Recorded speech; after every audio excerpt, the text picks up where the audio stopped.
tingin mo ba itong paglabas ng mga pulis natin sa mga istasyon would help resolve criminality sa bansa natin? Oo. Kasi ganito yan. Diba? Meron kang police to population ratio at meron kang gustong gawin na police visibility. Kahit anong gawin mo, hindi dadami ang police, dodoble ang police overnight para umabot yung police to population ratio mo at magkaroon ka ng police sa kada kanto na ang buong teritoryo ng Pilipinas. Dapat ang ginagawa ng Pilipino, I'm trying not to utter the word BOBO ha.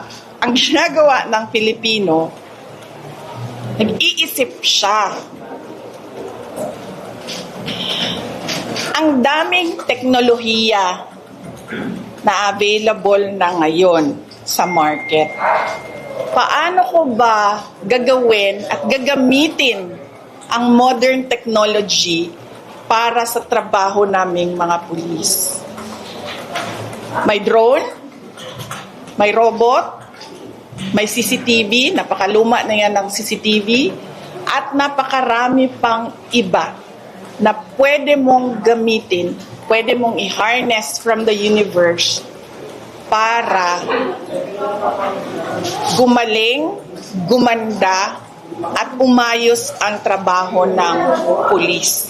Bakit nandoon ka pa rin sa ilalagay ko ang pulis sa kanto na with a drone, with a robot, kasi robot ang pagkakaalam ko sa pangalan nila, na pwede mong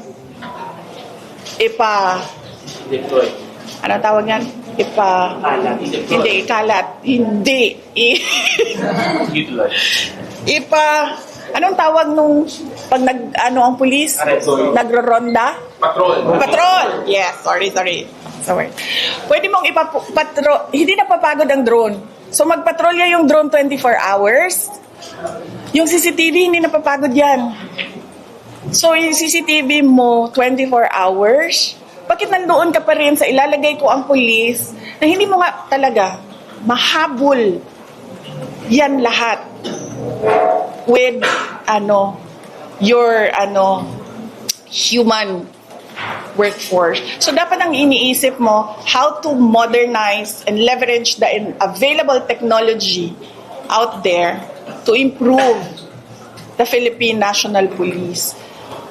Andun pa rin tayo sa 1980s, 1970s na magpatrolya ang mga pulis sa daan. Di ba nga, pwede mo nang hulihin ang tao or pwede mo nang i-charge ang tao or i-fine ang tao based on CCTV footage? Pwede na, di ba? Kasi meron ng contactless apprehension sa traffic. Supposedly, dapat ginagamit na rin natin. So, hindi ko alam. Sorry, I'm just really frustrated.